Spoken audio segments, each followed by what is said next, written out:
Tune and well, hi there. It's Tim, your living sky guy from the Paris of the Prairies, beautiful Saskatoon, and it is Friday night. It's 10:45 p.m. Mountain Standard Time here in Saskatoon, and I'm in my front driveway right now. And what am I doing on my front driveway? I want to do a little brief live stream to give you an example of what planetary imaging is like. I am by no means an expert on planetary imaging. This is something that I've only recently toyed around with. And what better time to do it right now when Jupiter is so close to the Earth and so bright and vibrant in the sky right now. So I just wanted to go for a brief live stream from my front driveway and give you an idea of what it looks like. Hi, Jason. And hey, Jacob. Good to see you. Hello there. And hi, Ellen. So, like I say, just a brief overview as to what's involved in photographing a planet. So I'm just going to spin the camera around here right now, and I'm going to show you what I'm using right now. So in the background here, I'm just going to spin this light around a bit. Okay. In the background, I have a Celestron 925 HD. It's a Schmidt-Cassegrain telescope. It has an effective focal length of 2,350 millimeters at f10. And on the back end of it, I have my dedicated astronomy camera. It's a one-shot color camera from ZWO with a 1-inch sensor. And so I'm getting a pretty decent amount of magnification right now with this little setup here. And what I'm going to be imaging is right up there. Okay, there's where you see, of course, the moon right here. And just tucking around the tree over here is Jupiter. So we're going to try a shot of Jupiter. And what I want to do tonight is I'm hoping to finally be able to capture the great red spot in Jupiter. I haven't been able to do that yet. So that's my goal for tonight. So let me just lock the camera in place and let's get to work. So right now I've got the telescope centered on Jupiter. I've got the camera's exposure set, and I'm going to spin around here to show you. This is what the camera is seeing right now. It's seeing Jupiter through the camera and right now being sent wirelessly to my iPad. It looks a little overexposed in here just because of the lighting we're dealing with here.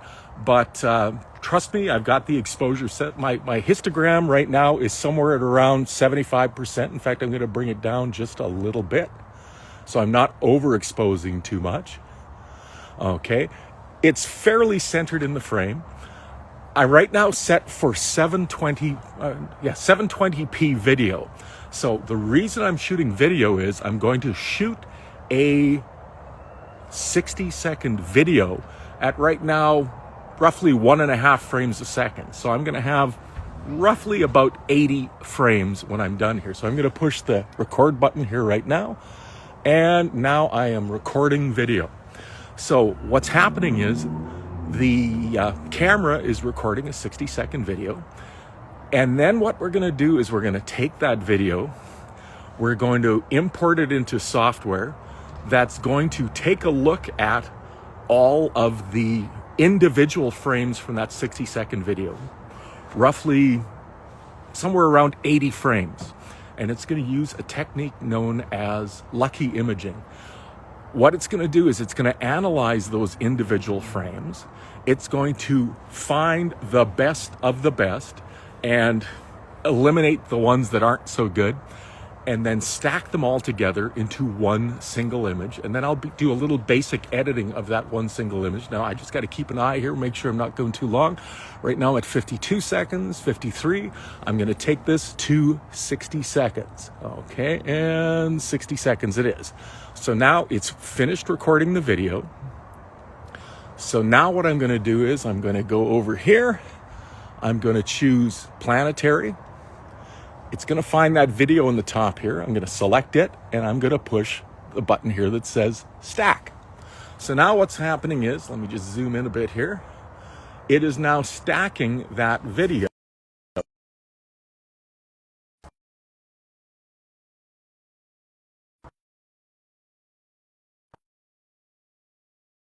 the frames together is let's spin back around here. Okay. If you just shoot just a single image of the planet, you're fighting against the atmosphere. The atmosphere between us and space causes waves, or scintillation is what it's called. So basically it sort of breaks up the quality of the image. So just shooting one single image of Jupiter isn't going to look good, because you'd have to catch it exactly when the atmosphere is as steady as possible. That's very difficult to do. So by shooting that video, by shooting those roughly 80 frames, I'm shooting good views, bad views, good views, bad views, but it's all doing it in fractions of a second. And then what it's doing is it's going to then, what's the word? It's going to find those best frames, stack them all together, and give me a sharper image. Now, it's now completed stacking. Okay, so I'm going to spin you back around here. Okay, so it says it's completed stacking. And then what I'm going to do is I'm going to go, this is the image that it's come up with. That one single image of these stacked frames. And if you look at it, it still looks kind of fuzzy. It's not great. But that's where editing comes into place. Now we're seeing some of Jupiter here. We're seeing one of the moons here. But I want it to look sharper than that. So what I'm going to do now is I'm going to go into edit that image. And I'm going to make some adjustments. Okay, so the first adjustment I'm going to make is on the contrast, to basically adjust the contrast a little bit. So you can already start to see, let me just adjust the exposure on this a little bit if I can. Okay, I'm going to zoom in here. As I'm adjusting the contrast, you're starting to see a little bit more detail come in, but not great yet. Now I've adjusted the contrast a bit. Now what I'm going to do is adjust the sharpness, and then watch what happens as I'm adjusting the sharpness. All of a sudden, ba-boom, we're getting a much sharper image, and we're also seeing a much better view of that particular moon. Now this is a very, very, very rough edit. I'm not going to make you sit through the whole darn thing, but essentially that is getting me a much better view of Jupiter than I had before, but a little over sharpened. So I'm going to cut back on this just a bit on the contrast, and then I'm going to readjust my sharpening a bit again.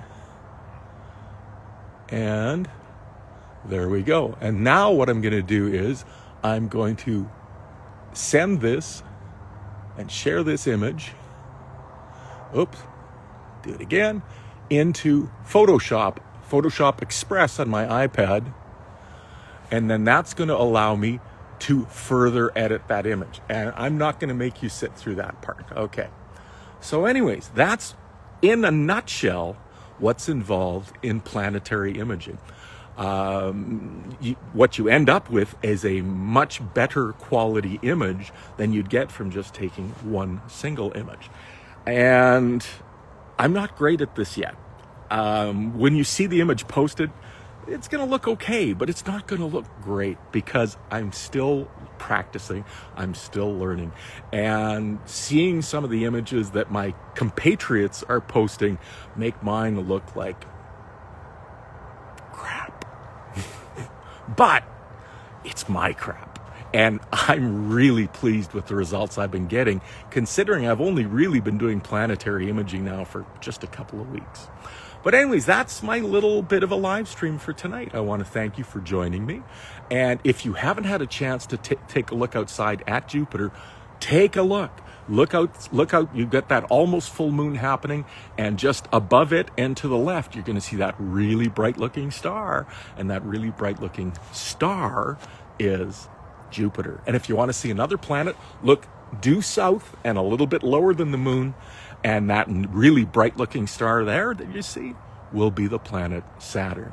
If you have binoculars, step outside with your binoculars and point them up at Jupiter. And what you will see when your binoculars are in focus are tiny little pinpoints of light in a line going at either side of Jupiter. And what those little tiny pinpoints of light are it should be visible tonight, 4 of Jupiter's 79 moons. The 4 what are known as Galilean moons, the ones that we can see through binoculars or a telescope. So that's kind of cool too. But anyways, on that happy note, I'm going to sign off for the moment. And if you're just tuned in to this live stream and you want to see what happened in the beginning, just wait a few minutes when it finishes and posts the real thing up here. But anyways, clear skies, everyone. Thank you for joining me. And I'm going to get back to work here and see if I can get some better images. Take care, everyone. God bless.